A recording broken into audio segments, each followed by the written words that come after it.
Hello, everybody. This is S. Anthony Thomas. This is the S. Anthony Thomas Show, and I have another guest for you. Very good friend of mine, known him since I was 17 years old. Very funny man, talented comedian, and talented host of the popular podcast Cooper Talk, where he does great interviews. And you know what's going to be great about this whole show? He's going to be in a great interview, but this time I'm going to be talking to him and asking him questions. Oh yeah, you're going to love it. Are you ready? Of course you are.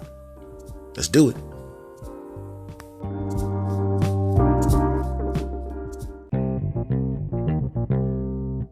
All right, everybody. I told you I was going to have guests on this show, and I told you I was going to start out with some of the people I like the most, some of the people I love the most. And this is one of those people. This guy's an old friend of mine, fantastic comic, good guy, and he hosts a podcast called Cooper Talk. I've heard it. You should hear it. You're going to love it. Ladies and gentlemen, a good friend of mine for a long period of time, a great guy, Mr. Steve Cooper. How's it going, Steve? What's up, Steve, man? It's been like, God, I think it's been like 30 years, probably 20-odd years since we've actually talked. I know we bust each other's balls on Facebook, but I don't think I've actually talked to you personally probably for 30 years, about 30 years. Yeah, it was really weird because we spent so much time together in the beginning.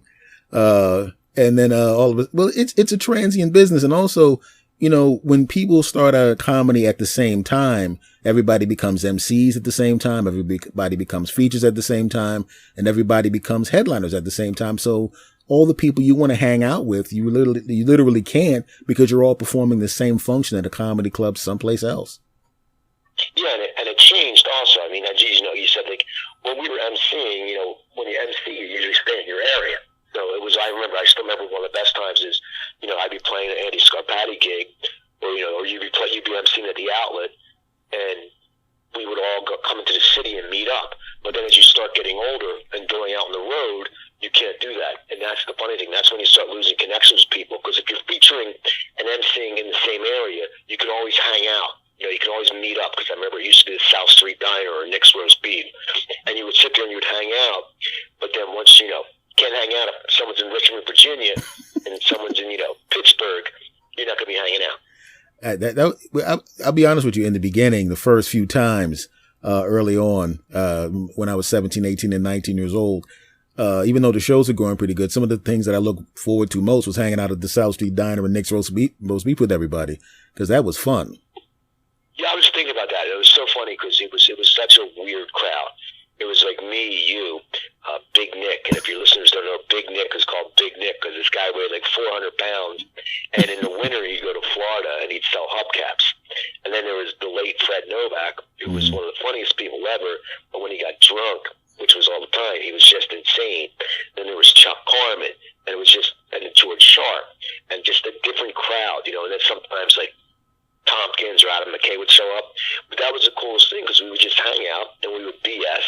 As I said, you were underage, so some of us would drink, some of us wouldn't, and you would just sit there and talk shop. And that was the cool thing about it back then, was that we were all starting out, we're starting out, or, some people were ahead of us, some were behind us, but it was all about, you would just talk comedy. Because, me and you, we worked the door at the Comedy Factory Outlet, and we learned so much. You look back on those days, we got to see people and be able to some drunks.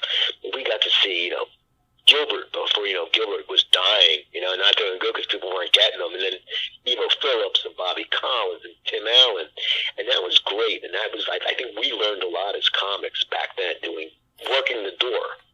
Yeah, you got to see a lot of comedy. It was, and the funny thing about it is when you mentioned Emo, Emo was one of those guys that had so much material. I had his album because he signed it, he signed his cassette for me, but I didn't realize just how much material this guy had. So I was watching his shows and I had my little 38 minutes and he goes up and does these ridiculously long and there's no wasted space with his act.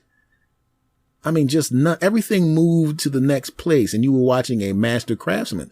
So, when you're just learning how to do it and you see, Chris Rush, like you said, all these people that came in. Bobcat Goldthwait came in, Yeah, it was nuts. And it was like a learning session. And, what's also good was once, like me and you worked the door a lot. And once you got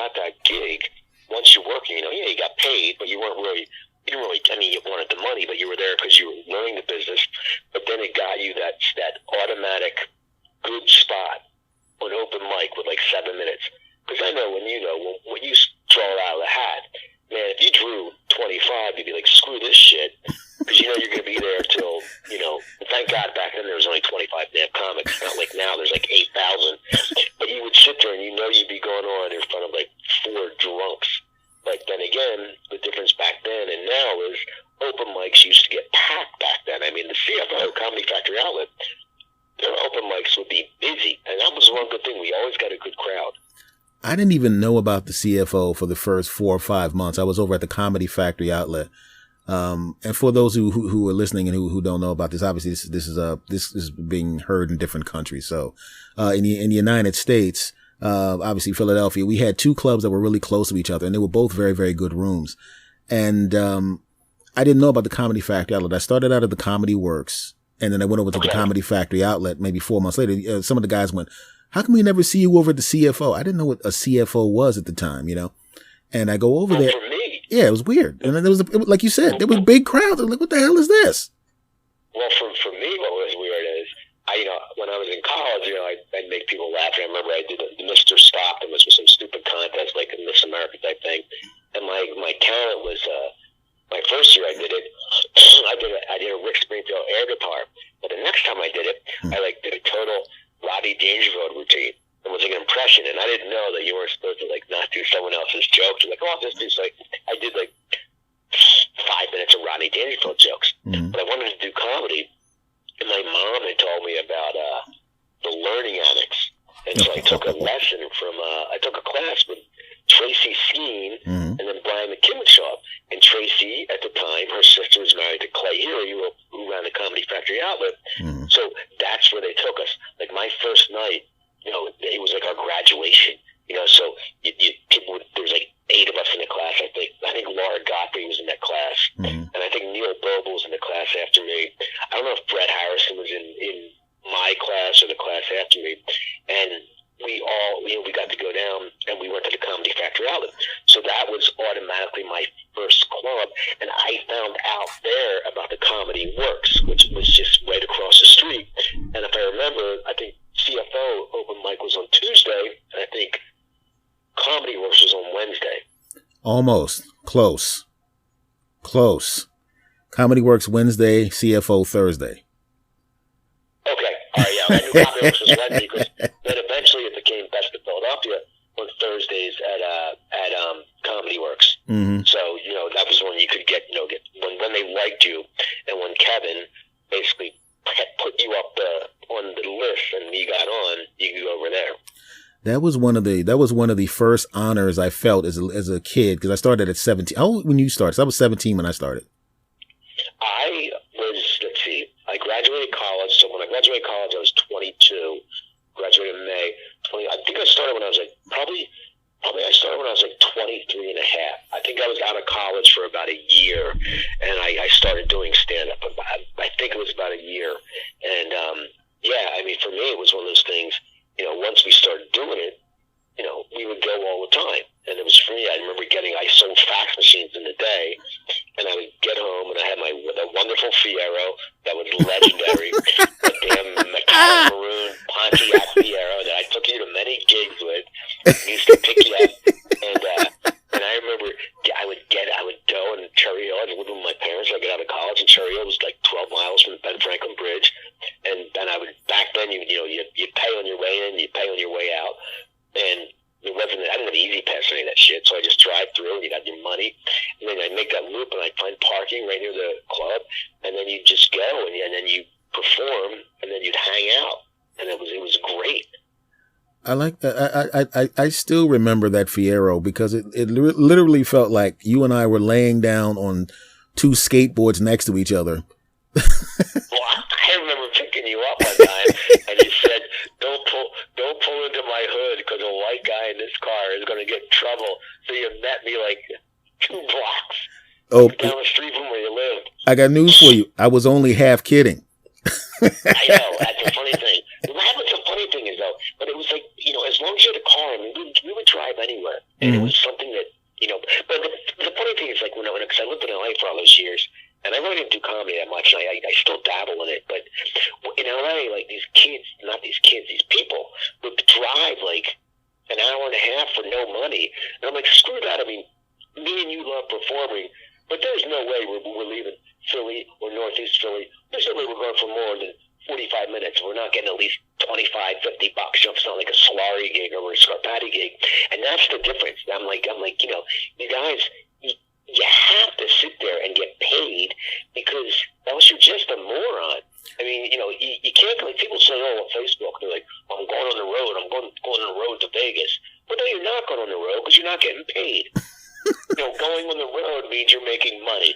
And it's not like, you know, it's like, you know, you see somebody that posts on Facebook, hitting the grind. I'm like, dude, well, 5 bars in one night to 3 drunks grind, that's just wasting your time. Sit home and write.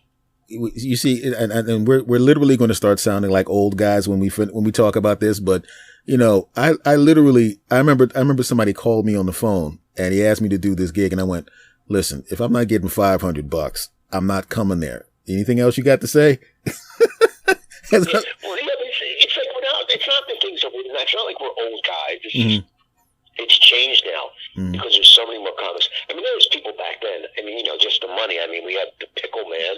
If your listeners don't know, there was this guy who came out. His name was the Pickle Man, and he sold pickles. And he would book these awful bars, and he would ride out on a tricycle that I think had a toilet seat. It had a toilet seat on it. Oh, God. And I'm not making this shit up. Oh, God. He would book these gigs.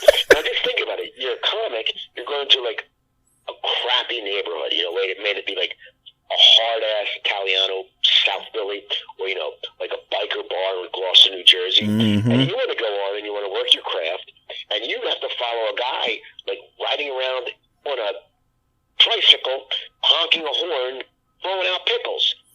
You know, he got paid. You know, that's the funny thing. Yeah, because the funny thing is that he paid. I actually remember I helped him take the toilet seat bike off the back of his truck once.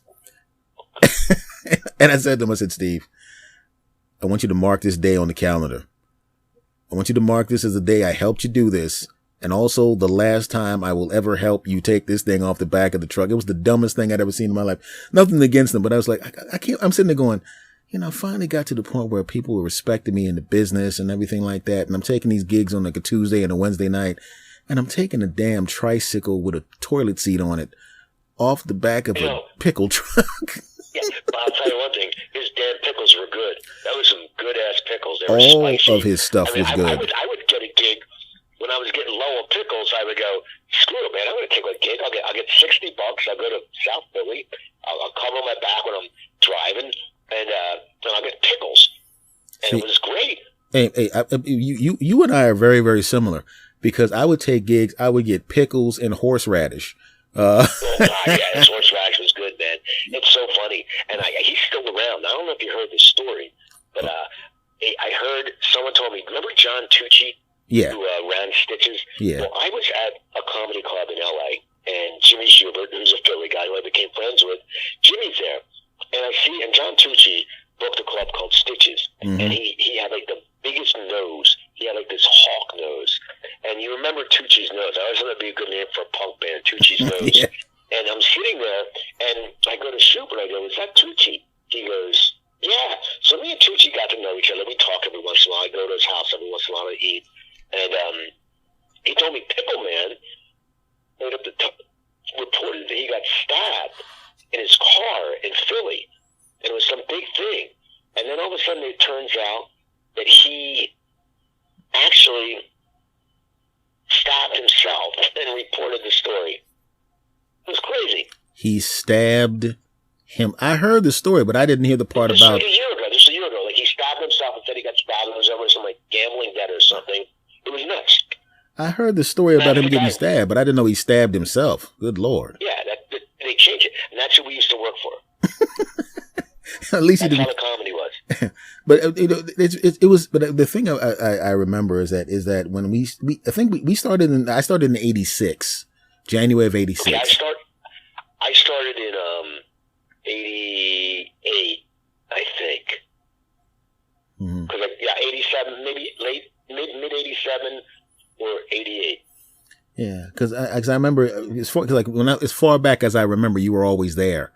So and but the funny thing about this is one of the things I remember is that there were comedy clubs everywhere, and I mean everywhere. I mean, I've played, and you've done these places too: bars, bowling alleys, strip clubs,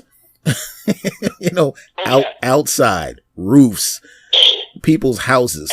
Yeah, it was nuts. And the thing is, though, for you, and what was always funny for you was you were, as you said, you were young. Mm-hmm. And it's like, like me, I was used to going to a bar. I would go to bars all through college. For you, you're going into a bar, you're like, what the hell? Because, you said you were 17, I think, when you started. Yeah, I had just turned 17.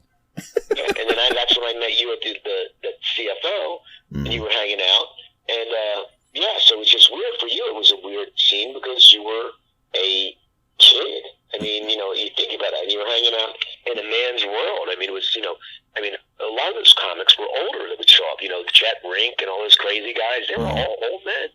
It was an interesting thing because everybody that I knew was at least, 5 years and sometimes 15, 20 years older than I was. All my friends were always older than I was, and, it was just a weird thing to start that early. But the thing is, when you started, you were an adult, Right. I'd gone to college. I'd been through life. You started, and then like a few years later, Ronnie Long, who was only 16 when he started, and it was just weird because you guys were kids. And you're going on stage, and you have to relate to adults because it's 21. It's not like you can sit there and pop in as a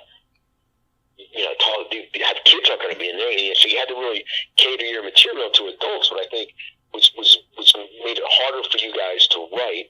But I also think when you're younger, you have no fear. Mm-hmm. You sit there and you go on stage, and you don't give a crap if you die, because bottom line is you're a kid. But when you're older, if you have a hard set, you take it personal, and you're like, shit, this is, I graduated college and trying to do this for a living. That's not a lot of choice people make. So it was more, we were more, us older guys were more uptight, not uptight on stage, but we were always worrying how we did because, you had to do well to keep getting those paid gigs. I had my one and only, I've only had one anxiety attack in my entire life. I'm 50 years old now. I only had one anxiety attack in my life. It happened at the Comedy Factory outlet. And it was the first time I went there and I got a good number. I went on, it was like Dennis Johnson and Jake Ilday. For those of you listening, these were people who were good comics that worked at the Comedy Factory outlet, the club we're referring to. And they were the manager and the sound guy in the club. And everybody was killing. And I had never performed in front of the largest crowd I'd ever performed in front of at the the Comedy Works was about 15, 16 people. I go into the Comedy Factory outlet and I think it had 210 or something like that? Yeah, like 210, yeah. So there had to have been at least 190 people in the room. Right? So, and Dennis Johnson's on stage doing his thing. Everybody's just like Rocky Wilson. Everybody's just blowing this place out. Robinson's up there doing his thing. Everybody's blowing the place out. And I'm looking and I have an anxiety attack and I literally run down the steps and I get halfway up Bank Street, which is the block in front of the Comedy Factory outlet back then. And I had to talk myself back into the building because I performed in front of 15 people and now all of a sudden there's 190 and there are good comedians on stage and I'm a kid, Right. And I talked myself back into the building because I knew if I didn't go back into the building, I probably would have never gone back ever. I probably would have never picked up another microphone. Fortunately, I walked back in, walked on stage, and I did just as well as everybody else and everything was fine. But that was the first time I'd ever been that scared of anything. Well, I got nervous, really nervous when, you remember when I used to do the Steve the Stud character? Yeah. Neil Boble always told me before Urkel, before Screech, there was Steve the Stud. And for your listeners, I used to pull my pants up to my chest, and I wear a bow tie, and I go, "Are you psyched? Are you psyched?" And it was Clay Heery, the owner, had me open for Dice Clay. I remember that. Dice was about, he was just about to blow up. Like, he did CFO, and then he did the Rodney Dangerfield special, like 2 weeks later it aired, and he just meteor blew up. But Dice was one of those acts that would have the weekdays, and he'd sell the room out. they're there to see Dice, and they're all, hardcore Dice fans. And then I come out as this nerd, and I was really nervous until I got on stage, and I had a great set, because of course, when there's 225 people in a room, if you don't have a good set, you're going to be off every once in a while, but you get out of business, because the Comedy Factory Outlet was a room that was just so great. And I just remember I was so nervous, and then, they told me I may have to bring Dice up for an encore if the checks aren't in. Well, the communication screwed up, and I'm like, you want my Dice? You want my Dice? I know he looked at Dennis Johnson, he's like, I don't do freaking encores. And he went up, and he was the worst encore ever. He just sat there eating popcorn going, what do you want to hear? What do you want to hear? Pacino, I'm dying over here. I'm dying over here. Even though he just done it. But I was freaking out when I went on stage that night, because I was nervous, because, if I ate it, I would never hear the end of it, because, Clay Harry busted all our balls. We probably would not get work again. And it happened to work. I was so different than Dice that they accepted me. The funny thing was, there was a for those who are listening, there was a sound booth was in the back, and there was an area next to it where there was a mini balcony and a video camera. I was literally standing there because obviously we had become friends at this point, and I'm sitting there going, please God, don't, you were my boy. So I was like, I can't, I was like, it was like watching your brother play a football game in the playoffs. You know what I mean? Yeah. And I was like, please, God, just let him smoke this place, because I knew it would happen like you just described. I knew how bad it would be. And I was like, I said, please, God, let this, it was really weird. I'm sitting there. I was literally 75% as nervous as I would have been if I was up there. But you did great, like you said. And we had all each other. We had each other's backs. Even like, it was made out that there's a rivalry between the Comedy Works and the Comedy Factory Outlet, and that was the owners. That wasn't us. And it was funny because some of those guys. I mean, you think about it. Adam McKay, he worked the door at the Comedy Factory Outlet, and what happened? Adam went on to win an Oscar. Paul Tompkins used to hang out at the Comedy Factory Outlet. John Maddox, Chris Mancini, who all got writers in LA, we had such a great group of comics. It was don't forget Patton Oswalt. Patton Oswalt and Blaine Capatch were Baltimore guys. The Baltimore guys, yeah.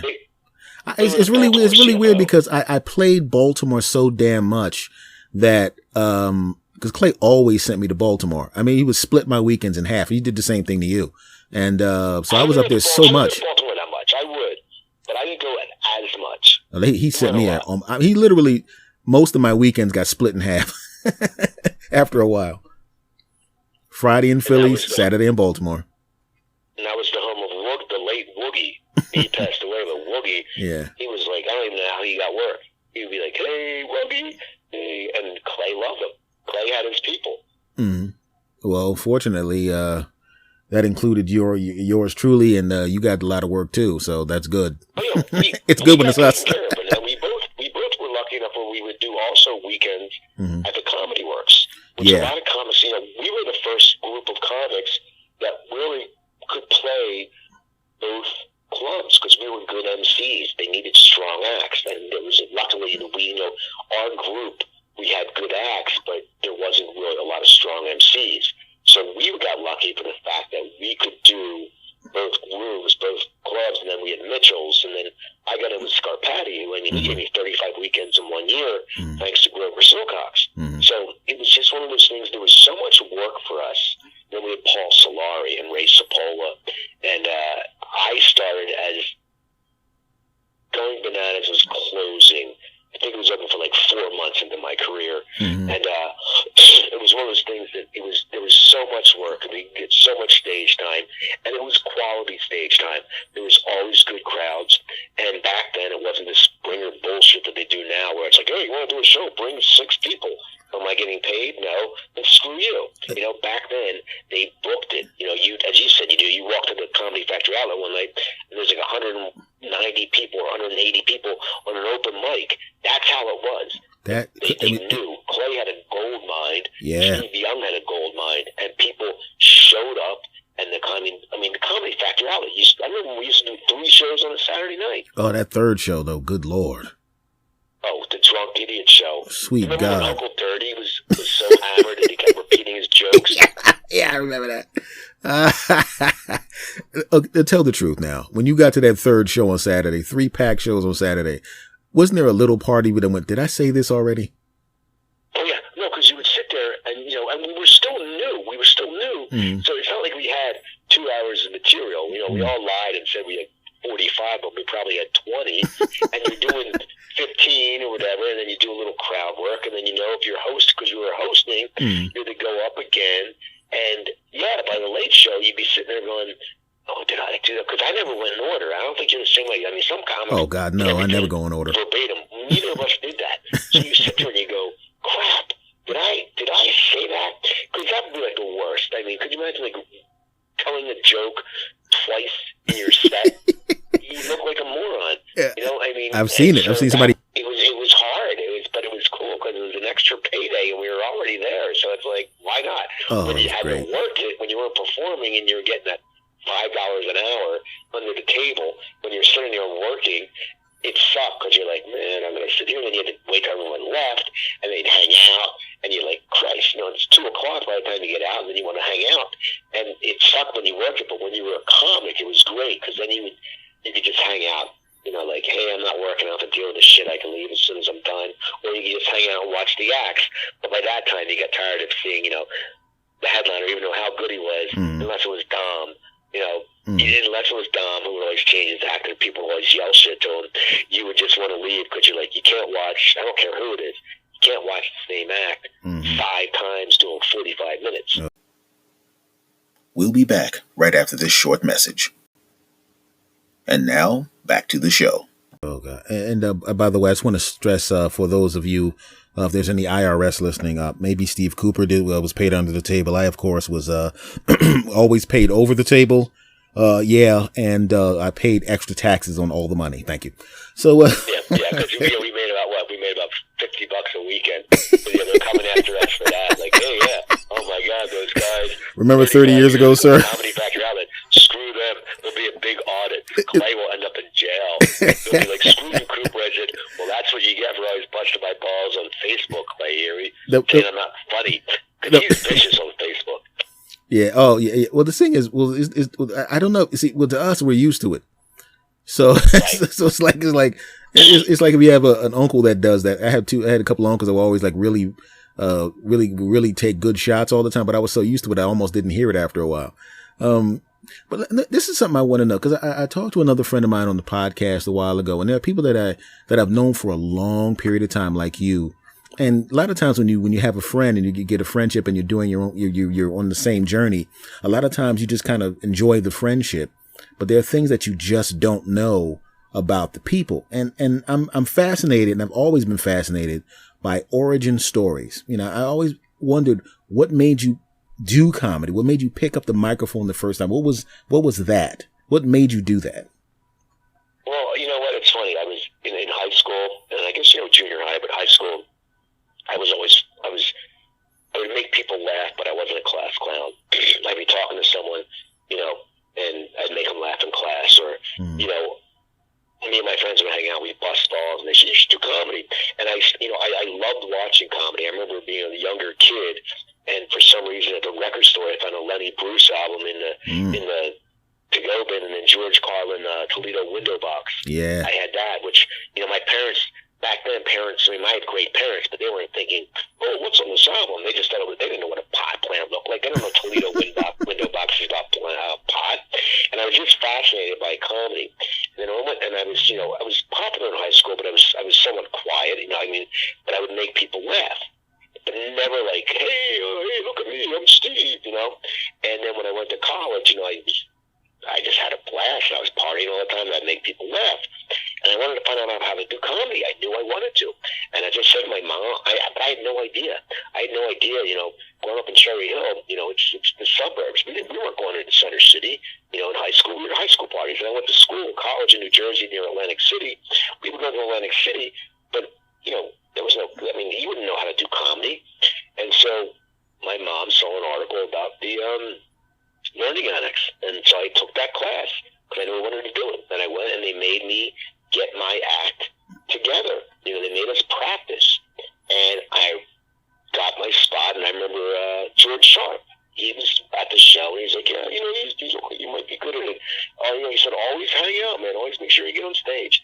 So I started going to the open mics. And as I said, I bombed, and then I didn't show up for like a month because, you know, I did good the first night, but it was in front of a class, and I had a crappy. Then the next time I did really well, and you know, we were young. We're thinking, oh yeah, this is great. We're gonna be doing weekends next week because we're so good. Because we did 5 minutes, and we got laughs for 4.5. Oh my God, we're so good. We're gonna do weekends, and you know, we're gonna be working, and we're gonna be. And then you sit, then you go back, and you suck. And so I didn't show up for like a month, but then I just started going back, and because then I had the love of it. But I mean, I loved comedy as a kid. I loved Woody Allen movies. I remember buying the Lenny Bruce album. My brother turned me on to Cheech and Chong. I remember listening to the White Album, or the Wedding Album, I'm sorry, constantly. And I loved something about comedy. And I just, you know, I loved how I remember when I was a kid, when I heard George Carlin, jumbo shrimp semi-bowls. It fascinated me. I thought it was so cool. And but then, you know, years later, when I figured out how you could do it, I said, well, I'm going to go for it. And I did it. You know, so it sounds like that on your Mount Rushmore, you got Lenny Bruce and you got George, which, you know, and obviously Lenny came first. But Lenny's not really my Mount Rushmore. I just had that one album. Mm-hmm. I'll be honest. I wasn't. I mean, when I listened to Lenny Bruce, I'm not a huge fan. I didn't really listen to him. Mm-hmm. You know, I mean, Carlin was on it. You know, I love Woody Allen stand-up. You know, I remember listening to Woody Allen stand-up, the album, which is one of the best albums, double album. It's from Mr. Kelly's in Chicago, and I forget the other bar it's at. And, you know, listen, when I left and I listened to it, I don't really listen to stand-up much anymore. But when I listened to it, you know, 15 years ago or whatever, shit still held up. And it was funny that some of his bits ended up in his movies, and that always cracked me up about Adam McKay. Because, you know, as we know, people, as you know, if you don't know who Adam McKay is, you know, we directed Anchorman and wrote Anchorman and all those, won an Oscar. And his stand-up, you know, I mean, Adam, people really didn't like him on stage because he was a big guy and he was scary. But a lot of that stuff that ended up in Anchorman, he was doing when we were working at the Comedy Works, the Comedy Factory outlet. Like, it's Go Time, Welcome to the Gun Show. He was doing all that shit before anyone ever did it. And then he put it in his movies. So that's why I love Woody Allen, because he would do like this thing, like when I saw it later when Adam did it. They would do stuff in their stand-up, and it ended up in their movies. That's really good, because I remember Adam McKay. We talked to each other on Facebook a couple times. I forgot why, but I was like, is that the same guy, the same like 9-foot guy that was at the Comedy Works? You know. Well, it's funny. A friend of mine was doing he does video assist, where they you know, the director looks into the thing, and he was on a movie set that McKay was producing. So I texted him. He said McKay's here. I said, well, go up and say Steve Cooper says hi, and he's like, you sure he'll remember you? I said, yeah. So I went up, and then, you know, like this, he said, hey, Steve Cooper says hi. He goes, oh my God, Cooper used to take me to gigs in his Fiero. Because my Fiero is even known by an Oscar-winning director. The Fiero, Steve Thomas. You got to drive in the Fiero a lot of times. That car was legendary. And I'm going to tell you something. Even Oscar-winning directors know of Cooper's metallic maroon Fiero. Well, the thing about the Fiero, which was hilarious, is the simple fact that 5'8" guys, me, and 6'80" guys, Adam, could both fit in that tiny little car. And Big Nick, 400-pound Nick, fit in it. I was driving to a gig to Reading with him, and I would sit there and I had the heat on, but I get a little hot, so I'd open my window a little bit. And Big Nick kept saying, and I turned the heat off, and I opened the window a little bit. He'd be freezing, even though he weighed 450 pounds or whatever, 400 pounds. He would go, hey, Cooper, what's that? And I'd look, and he'd turn the heat on. It was very weird. And the funny thing about it was, I remember when I found out that Big Nick had gotten in that car, and I think I might have laughed for like a half an hour straight. Yeah, because it was tiny. I didn't want to be a dick to him. We're doing a show, and he's like, maybe you should drive. You have a new car. I'm like, yeah. And I'm sitting there, and I'm like, and he goes, I'm not going to get it dirty, because Nick was not clean looking. He looked like he was always covered in grease, getting hubcaps, and he had that weird, crazy hillbilly beard. And I said, no. I said, Nick, I don't want to be offensive, but I don't know if you can fit. And he's like, oh, I'll fit in. So to it, and I was surprised. We kept pulling right. That's what he said. Okay. Had a little Fred Flintstone moment going on with that. Exactly. That is insane. That is insane. Now, let me ask you this, because the podcasting now. Now, when did you start doing podcasting? I started, I don't know, 7-8 years ago, and I was in LA, and I was doing I was a corporate marketing guy for a restaurant. I had a few restaurants in LA, and I would meet people, and I met this guy who ran this station called Indie100.com. It was an internet station. People were like, oh, he was always looking for people to do shows. People were like, oh, Cooper would be good. So I wanted to do, music. We had to play music, but then I said, can I do half interviews? So I started doing interviews, and I got, like Tompkins came in, and Blaine Capash came in, and I started getting comics I meet, because I was doing stand up a little bit. I had been away from the business forever, but I would get people to come in. And I remember, I was trying to get bigger guests, and I remember I got Kato Kalin. I met Kato, and he came in, and I was like, this is cool. And then I just started, all of a sudden they said, you know what? The guy who ran the station said, you're getting a lot of listeners, because it was internet radio. He said, you don't need to play music, because I had to play independent music half the time. So then I just started doing it, and I was getting comics. And then I said, I said, screw it. I'm in LA, I'm going to go after these actors. So I started getting character actors like Robbie Benson and this person and this person. And then I was getting, writers like Steve Skrovan, who wrote for Everyone Loves Raymond, and Tom Cattabiano, who wrote for Everyone Loves Raymond. And I just started getting bigger guests. And then I just started getting more guests. And as the actors built up, I started getting musicians. And then I'm getting these musicians that I loved growing up, in the 80s, listening to them. And then it just started, I was getting these killer guests. I was talking to this one actor, I would get character actors, and we would all hang out. And he got me a bunch of people, and I talked to his PR guy that got me Ed Asner. So all of a sudden I'm sitting there, I'm interviewing Ed Asner, I'm interviewing Max Gale, who played Roja Howitz, I had the creator of the 70s show, or the creator of Everyone Loves Raymond, creator of The Shield, guys were showrunners on Cheers. I had 3 Seinfeld writers in at one time. Peter Melman, who ran Seinfeld, and it just started blowing up. And then I was doing it, and I would get some sponsorship. I wasn't making a lot of money, but I was making money off it. And then all of a sudden, the studio closed. So I'm thinking, well, what the hell am I going to do? And that was the best thing, because I got the Zoom. We talked about this earlier before we got on air. I got the Zoom mic, and I would now record from my house over the phone or through Skype. And then when I left LA and moved back to New Jersey, I still had the connections where I can do it now. And I have on my website, I have 702 episodes. And it's a point where, I've had everyone from, musically wise, Foghat's drummer, the lead singer, all those metal bands, lead singer of Great White, the guys from the Hooters who I became friends with. And I become friends with a lot of these celebrities, per se, not good friends, but where they know me. And that's what happened. And I would go in and I would just interview them, and it would be all about them. And people would say, do you do a lot of research? And I go, I look over IMDb, I look over Wikipedia. They go, how much do you prepare? I said, I don't prepare any questions, because I think that's, when you prepare questions, it makes it tough. I just let it fly. And when you let it fly, you hear stories sometimes that people go, they'll tell you something that out of the blue, and they're like, oh my God, I can't believe I'm telling you this story. So that's why I did it. I did it just because, I love the art of interview. And, it's a matter of, and I've gotten good at it, because when you've done over 700 interviews, hour interviews, and you're dealing with a lot of different people, and you're dealing with some people that you looked up to growing up, or like these musicians. There's an English rocker named Graham Parker, who I've been a huge fan of. Yeah. When I got him, I was like, oh my God, And then he did a concert, and in the middle of the show, he's like, oh, Steve Cooper's here, had a great time on his podcast. I'm like, holy crap, it's Graham Parker giving me a shout out. So that's the thing. It's been around for a long time. I've slowed down since I moved back, and I just posted episode 702, and it's at allcoopertalk.net. Something happened with my iTunes, because I know you're on Podbean also. Because I use my own domain, something happened when Podbean gave us a certain certificate or something like that. Oh, yeah.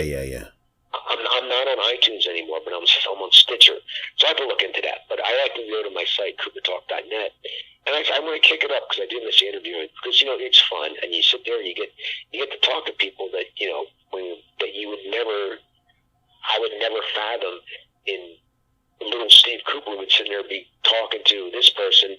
And then I meet them. And now because I'm not in L.A., I'm in Philadelphia. When all these musical guests come in town, I can get comps to the shows. Because in L.A., I'm below F list. I'm like Q list. So you're not gonna get in. But here, there's not a lot of people saying, "Hey, can I get to the show?" So it's cool. That's what's cool about it. It is. It's really weird. I one of the things I noticed about the podcasting community, I think it's very, very similar to the comedy community. Remember, like you said before a little earlier in this talk, you were talking about how we all had each other's back. We all gave gigs to each other. And there's a lot of people that had gigs back in the 80s that I would call a booker and say, you should book this guy. I wouldn't even tell the guy that I called the booker. I would just do it, And so, and I got gigs. People would call me out of the blue. And I went, how the hell did this person get my phone number? And I would find out a few months later that one of you guys said, oh, this guy's good. This kid's good. And this community is very, very similar insofar as, pretty much everybody I've asked to do this particular podcast, because I have 2 podcasts. The one that's on Podbean that you talk about, and this is another one that I have because I wanted to talk to people on this one specifically. This is more of a mixture, but interviews are on this one, and I like to call them chats more so than interviews. So like you said, I don't want to sit there with a bunch of questions. And when you were 7, and when you were in grade, nobody wants to hear that crap. It's not even entertaining. Well, with the comedic styles that we both developed over the years, I think neither one of us, we'd both get headaches if we tried to do that in the first place. It would drive me insane. We think on our feet. It's like doing crowd work. We're doing crowd work with our guests. Yeah, I mean, and also, and I'm genuinely interested. I mean, you're somebody that I know, and I wanted to talk to you anyway, And we'll run into each other anyway, because when I'm back in the area, I'm gonna go. We'll hang out. But that's the thing that I always like, because I noticed it. Like I said, I went to your podcast. I've been doing podcasting for 5 years, so you got 3 years on me. You were already established when I started. I think 7. I don't know if it's 7 or 8. I'm not even sure. But the thing is, you have been you got at least 2 years on me. You know? So, because I'll be honest with you, I picked Podbean because you had Podbean. I picked Podbean because 1, it's pretty inexpensive. Mm-hmm. It's actually pretty cheap. Yeah. But 2, I'm not very good with computers, and it's the easiest. Like everyone goes, "Oh man, your website looks so great," and I go, "I didn't do it. I used Podbean's certain setup, and then it's so easy for me to put an episode up." And that's the thing. I have unlimited storage. I mean, there was a time where I would go into the studio and I would record 3 one-hour interviews back to back to back. There was a time where I was putting up 3 interviews a week. There was a time, I was also, for a while, I was getting paid by this one app to do interviews. So between Cooper Talk and Podbean, there was times, my strongest week was, I think I did 9 one-hour interviews in 4 days. That's hard. Yes, it is. You're talking, and you have, and everyone's different. I have a drummer, and then I have a comic, and I have a writer. I have the guy who wrote Silver Linings Playbook. So that's a completely different interview because he's a book writer. You have a comedy writer. Sometimes they're mellow, and I always told comics, when comics come on, don't do bits. I refuse you to do bits because if we talk and then a bit comes up, that's fine. But don't say. I have one comic who, first time he was on, he's doing all bits. I'm like, no. And then next time he came on, it was even better. And that's so funny. It's like it got to a point where you get to know your guests. I mean, Wendy Liebman's done my show 5 times. Mm-hmm. And, in the beginning, she's the funniest person. I was in awe. I'm like, oh my God, Wendy Liebman. But then by the time she come back on, we would just sit there and talk. So every episode was different. Every episode is different. I do follow some of the same questions, though, because I want to know, just like you asked me, what made me get into comedy. I want to know what made people get into music. I want to know what made people get into comedy. I talked to Kelly Carlin. She's been on my show twice. And for me, it was very important to find out what it was like,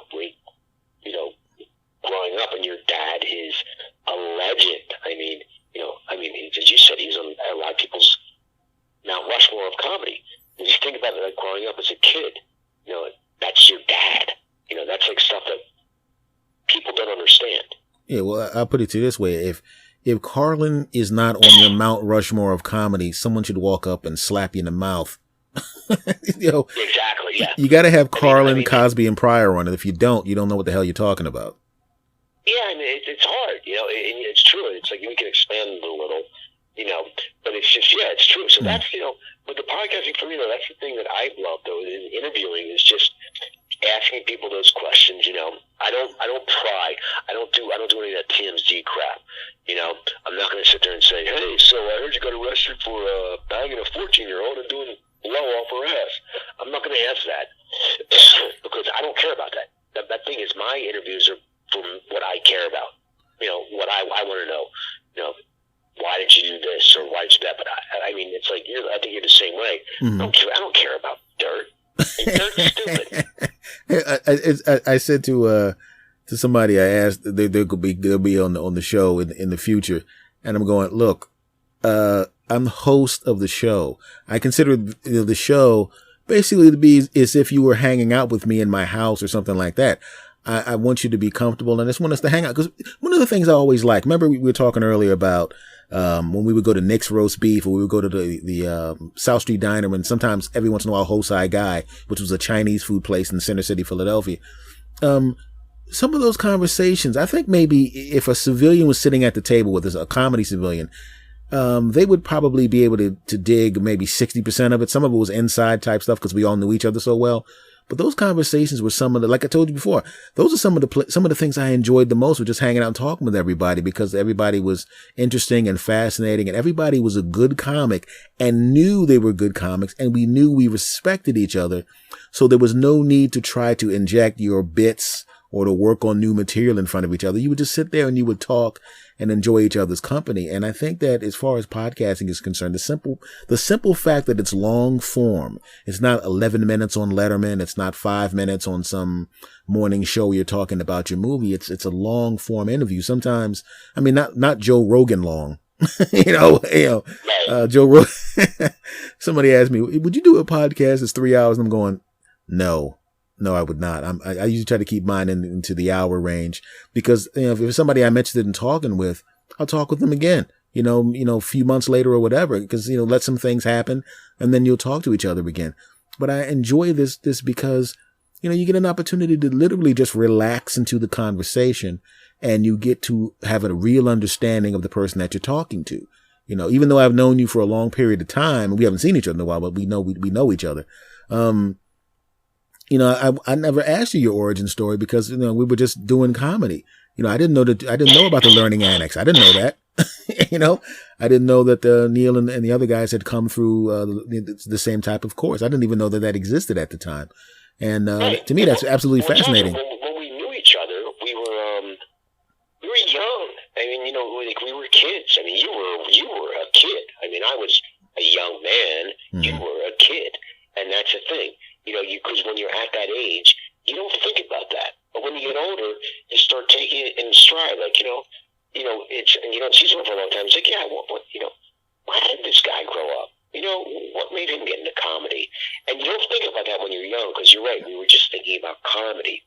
And it was all about getting out and getting in the craft and learning and being a sponge and getting as much as we can and going to a show, trying to get stage time. But when you get older, and I know, you gravitated away from performing somewhat, so have I. Mm-hmm. There's a point where it's like, like with a podcast, you want to know, you want to talk, you want to find out what makes someone tick, because that's what listeners want to hear. They want to know what makes someone, as Ozzie Davis said in Do the Right Thing, what makes Sammy run? And it's, and the kid's like, what? But it's, you want to know what makes people tick, and we don't ask that when we're young because we don't think about it, because we have our career on our mind. We have this on our mind. Plus, we just don't know because we're kids. We're young. Mm-hmm. We don't know that you're supposed to ask questions. It doesn't really come into the mind.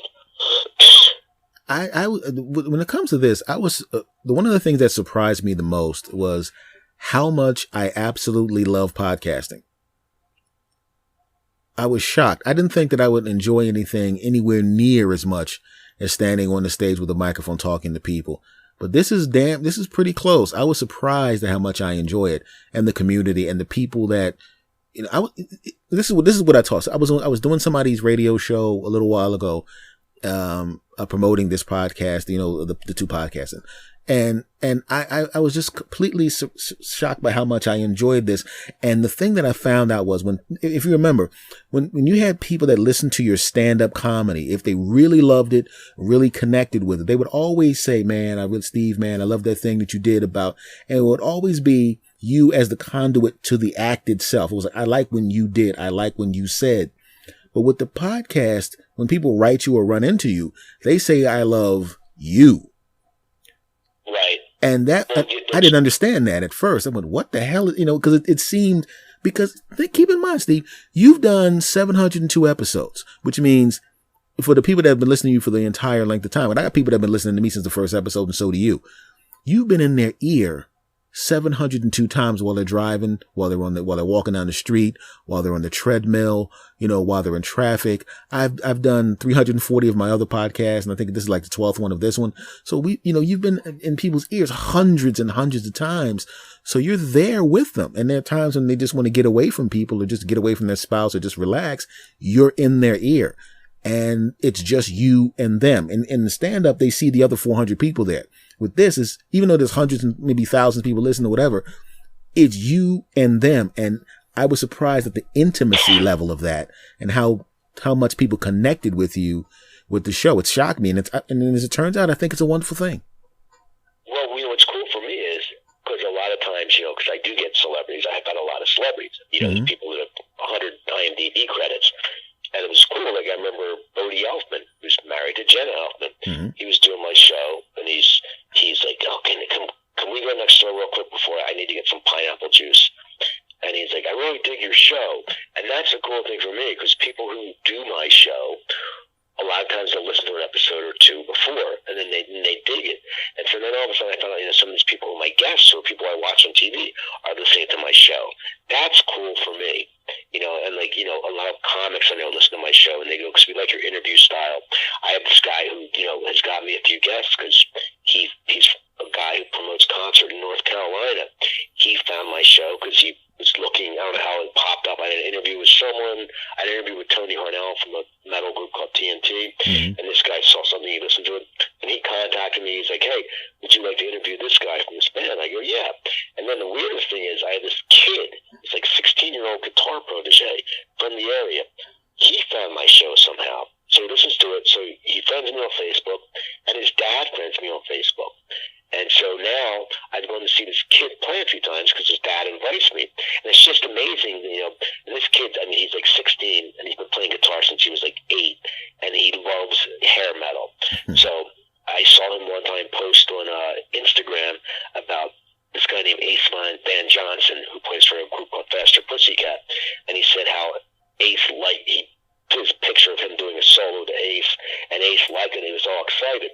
So Ace was doing my show a week later. So I said to Ace, "Hey, can you do me a favor?" And I always ask my guests this, like, "Hey, can you send this kid some swag?" So I hit the kid's dad up. I said, "Listen, can I have your address? I'm going to send him and podcasting," because I get to know these celebrities, and I can help people. If I know someone who likes a TV show, I can try to help them out. I know a guy who I hung out with in Burbank. His girlfriend loves Sons of Anarchy. I had a guy, Mark Boone, who plays Bobby Munson on, and he's like, "Can you get me his autograph?" And I was like, I hate asking guests for autographs. I'm like, "Can you get it for this girl?" And that's what's cool about, when you meet people who listen to your show, if I can do something for them, it's cool because I have that celebrity connection. As I said, I look on Facebook, these people I'm friends with, I know these people. And it's cool, but if people listen to my show and I become friendly with them, and if they want something, one of my best friends is a drummer for Jason Aldean. Well, I knew a guy in high school who loves Jason Aldean, who plays drums. I said, "Hey, Rich, can you send him drums?" And he did. And I've helped Rich start a podcast. And Rich is a great drummer. He's got me Billy Joel's drummer, all these drummers.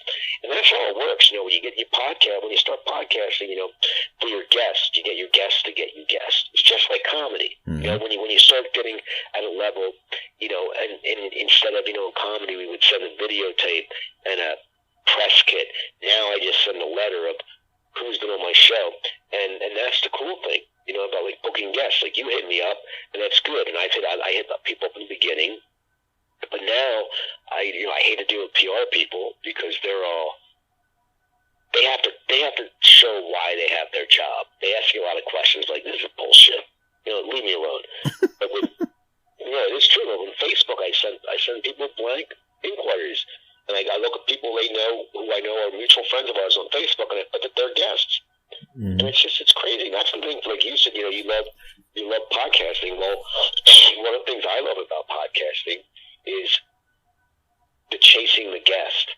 Because when you score a big guest, I compare it to when I was a kid collecting baseball cards.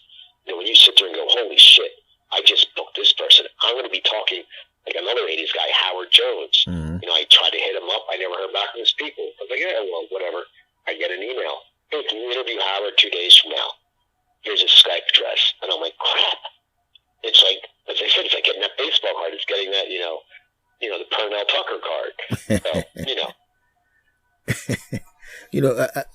what I wanted to ask you, this is something another thing I was curious about, because I went to LA in 93 and I left in about 2000.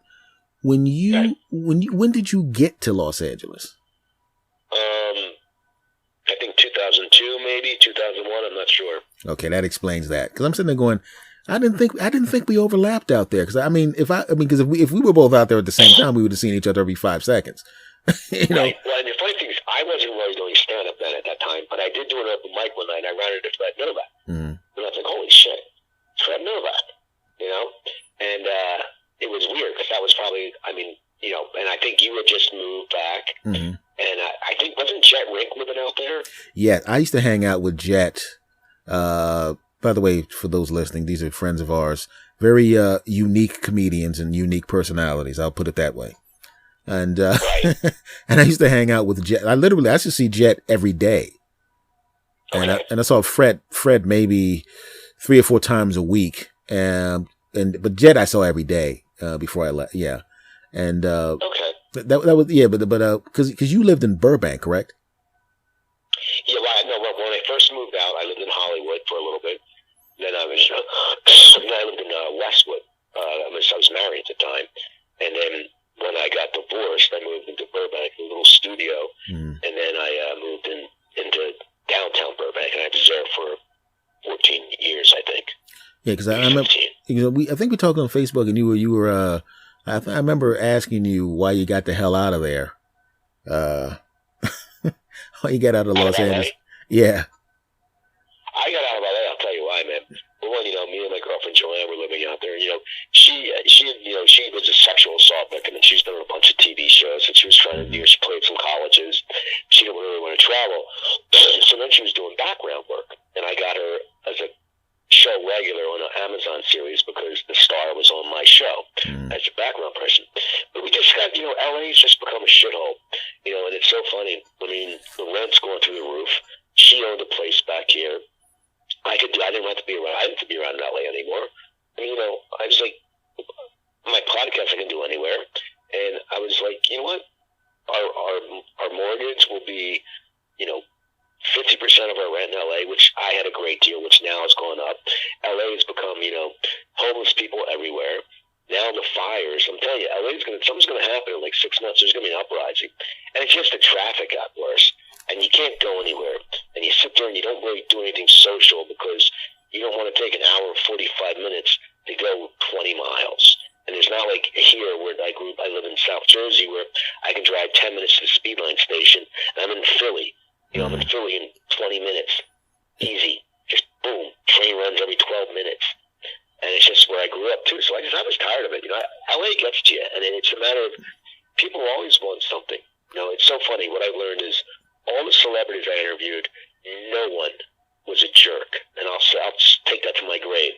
I had a few boring guests, but no one was a jerk. But you meet some guy who did a non-union small spot on a stupid show called like Curse on A&E, and they have an attitude. It's like, dude, you played. They still do. It's like, dude, you played a guy who was a tattoo shop owner 5 years ago, and you probably got paid $200 the attitude.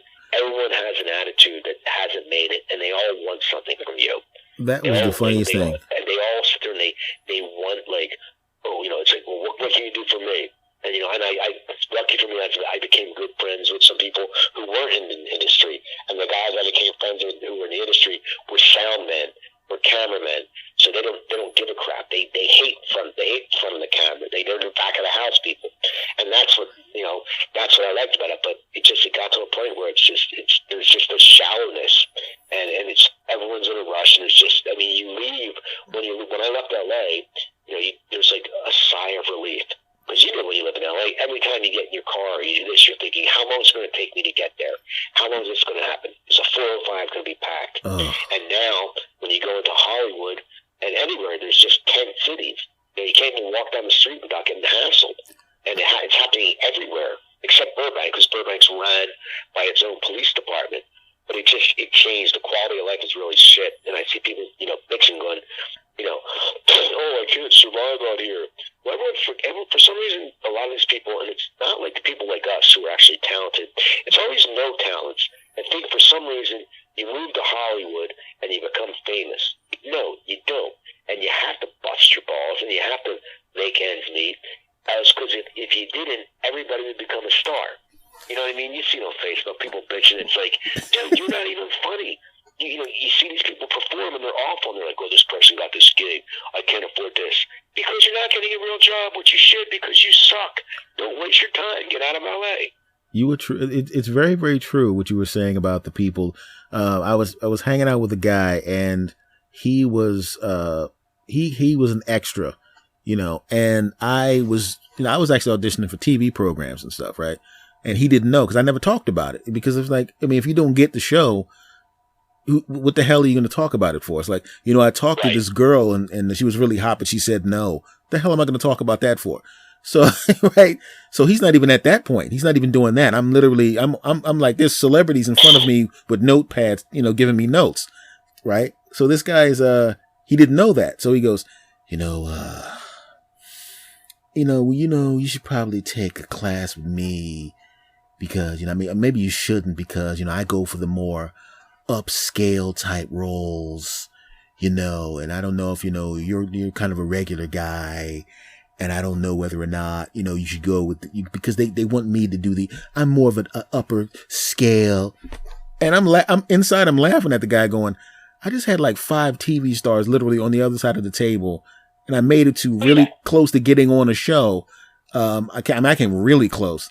And this guy is bragging about walking behind a guy in in something. Always crack me up too. It's like, come on, bro. I just got a manager. It's like, why do you got a manager? Why don't you get an agent? And they're like, it's impossible to get an agent. I had 2 agents when I was in Hollywood. The first one, I sent 10 pictures out and I got signed. The second one, when I was recording my the podcast internet show in this place in Burbank, there was an agency. I sent her a letter. I said, hey, here's the deal. I used to do stand-up. I do this show. You should represent me. She met with me. She signed me. And that's what made me laugh. And these people were like, I got this manager. Why do you got a manager? You're not even getting any work. If you have a manager, that's 15%. You need an agent, that's 25%.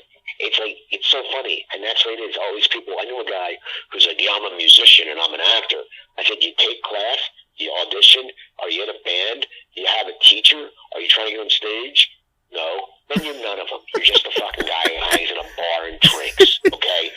This guy was sitting there like, yeah, well, this. I'm like, dude, you did background in a commercial. Big deal. You don't even try to get an agent. You sit there at home and you drink all night. You're not in the biz, man. You're a poser. But then they sit there and they post things on Facebook to their little friends back at home who think there's some god. Because, as I said, they did something on an A&E show for like $150. One of the things that these always crack me. You see, the thing is, it's different because where you and I started, first of all, it's a blue collar area. So pretentious stuff, it just literally gives me a headache. It rankles and I know it annoys the crap out of you. It annoys me as well. I grew up in Cherry Hill, which was a rich area. And what's funny about one thing about when I was doing when I podcast, when I guest in the studio, I'd always take pictures of them. Well, I'd come back here and visit. And when I started dating Joanna, I was bi-coastal for a year and a half. I would come back, and all these guys I went to high school with, who are like millionaires now, these huge lawyers, these huge doctors, they're kissing my ass. I'm like, dude, you have a mansion. You know, you have this. I said, I live in a townhouse that I rent in Burbank. But they were always blown away because the grass is always greener, because I knew celebrities. But no, I'm sorry I interrupted you, but you were saying about the pretentiousness. No. I was listening to you. No, it's just that I never understood. I mean, even on the comedy club level, when someone moves up to the headliner 6 months before you do, I won't mention names, but I remember, getting lectured, to get to my level. Right. I'm like, dude, I'm 3 months. I said, in the next booking cycle, I will also be headlining comedy clubs. I didn't say that to the guy, but I just thought it was hilarious. But that's just the thing that comes with seeing a lot, because in that area, you saw a lot. You saw stars come through, and as you said before, a lot of them are really, really nice. I don't remember anybody being a dick as far as the big name people coming through. They sit at the bar, talk to you. Emo was giving me advice. Dice was giving me advice. And I was like, wow. Tim Allen came through. Tim Allen was giving me advice. Yeah. Well, it's funny. I had Phil Rosenthal, and if listeners don't know, Phil created Everyone Loves Raymond, and Phil has won 2 Emmys, and Phil came in studio. And now also, so you listeners know, Phil is worth about $145 million. Okay? Phil is loaded. He came in the studio. You would have never known he was worth $145 million. You never would have known he was an Emmy winner. He comes in, he's wearing a sweat top, a sweat jacket, and he sits down, and I had a sponsor for coffee, and he's like, oh my God, Steve. Oh, now he's like, I would drink that coffee. I love coffee. And you're sitting there going, this guy could buy, like, every prick you see walking around Hollywood, he could buy them and kick them out. He's worth, $145 million. Okay, not $1 million, not $2 million, not $45 million, $145 million, and he's the nicest, down to earth person. And he started out, because he gives great craft service. He was used to work for a TV show where they came up to the writers and they said, "Listen, the milk is not for you to drink. The milk is to go on your cereal." And he's like, I can't believe this. So he said, if I ever have my own show, I'm going to have the best craft services. And he says, ask them the writers for my show. They'll tell you. I flew in Maryland crabs. I flew in Philly cheesesteaks, Chicago pizza. Because they were there like we were as comics, and they ran into people who helped them. And then they made a success. And, a lot of TV writers were comics, or they knew comics. And so that's the whole mentality, because comics were pretty much the most down-to-earth guys. Well, let's be honest. Comedy is... I was talking to some people who are martial artists and the judo guys. And it's true of any martial art. When you're learning it, you take a beating and are humiliated on a daily basis. So by the time you get your black belt, you've been humbled so many times that being pretentious is really just something that you're not interested in. Comedy is very, very simple. I mean, very, very similar insofar as you remember what that first year was like. Right. You remember the vicious beatings you took that first year before you got good. I still remember my 5 big bombs from 30 years ago, 33 years ago. Something that you just remember them. And the thing is, and then also once you started working, every, maybe, you probably had 9 out of 10 good shows, and you remember that bad one. You never remember the killing. You remember the sucking. Oh God! I mean, you go on the road for 10. I remember I used to play the comic strip in Fort Lauderdale. It was 16 shows. You did one show every night, 2 on Saturday, and you could have 16. You could have 14 good shows, 1 average show, and you always remember the one show that you just ate it. And that's just the way it was. And that's usually Sunday or Monday. Right. It's like every comic you talk to, it's like every time I did someplace, it was 14 shows. It was like we'd show up and we were looking at each other like, let's get these 2 shows on Monday over with. Because you know what's coming. And he's like, here we go. And even if they weren't bomb-olas, which they usually, I mean, at this point, we're not bombing, but you know what you're supposed to be getting reaction-wise, and you know it's not going to happen. So it's not a bomb if someone's watching it as an audience member, but if you're used to getting a 10 response and now you're getting a 6.5 response, they're still happy with it. But you know, I'm better than that. And then the same thing would happen on Sunday. That's the getaway show where you were like, my plane, my flight, my car, you know, did I pack everything? Is everything in the trunk? You're trying to get the hell out of there. But those shows, you never forget those. And I was telling you, I remember people throwing bags of ice at my opening acts. You know, I remember a guy walking up to the stage because he didn't like the 2 people that were opening for me, and he had a knife out and he goes, "Those 2 guys sucked. You better be good." Yeah, it's kind of crazy shit, man. It's crazy. You know, there was so many different type of things like that go on during the course of time. Man, we have come to the end of this thing. Koopa. Tell everybody all your info so they can check you out and find you. You can go to coopertalk.net. Go to coopertalk.net. You know, I got to get back on iTunes. I'm on Stitcher, but just go to our website, coopertalk.net. Type that in, you'll find it. You can follow me on Twitter @CooperTalk. That's @CooperTalk. Also, I wrote a cookbook, StopTheSalt.com. You can buy my cookbook there. It's 120 low sodium recipes for one. And Instagram's CooperTalk1, because some moron has Cooper Talk. So CooperTalk1, and that's all my info. Listen, let me tell you something right now, Steve. If you want, I got a couple people. I can send them over. We can take care of this Cooper Talk issue. Oh, I should not. Oh, wait a minute. Let me cut that part out. Hold on. Let's pause for silence. I'm going to cut that part out where I sent. Never mind. Anyway. Man, it was great talking to you. Great catching up with you, man. Great catching up with you, my brother. Catching up with you, man. We got, you know, when you're back in the area, we'll hook up, all right? We'll meet in Center City, and we'll get a cheesesteak. We won't get no crab cakes because I'm not seeing ketchup going. We'll get a cheesesteak. Okay, normally this is where I would end the show, but I'm gonna have to give you some work first and extend this just long enough to let you know that crab cakes would. In fact, that's what I'm gonna do. You got to promise me this, okay? We'll get the cheesesteaks because we know I like cheesesteaks. I'm not putting ketchup on crab cakes. I'm going to buy 2. I'm going to buy a crab cake. I'm going to put some ketchup on it. I'm going to cut one corner off. I'll try a little piece. I'm not you try it. I mean, I don't expect you to eat the whole thing. I like ketchup. not like regular ketchup, but the kind of ketchup you get in a restaurant. No, I'm saying no. No. You'll try it? Or I don't expect you to eat the whole sandwich. Just like 1 fork.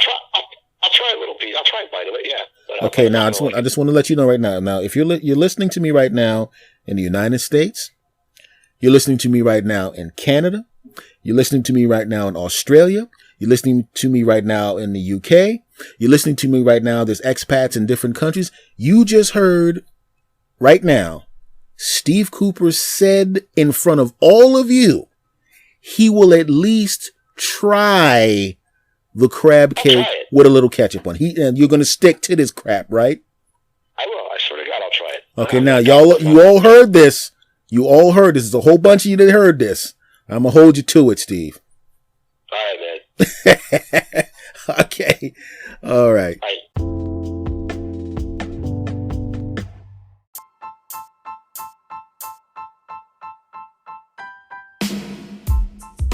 All right, everybody. Thank you very much for stopping by. Much love to you all. I appreciate all the help and the love and the support, and we will see you again next week. Thank you. Take care.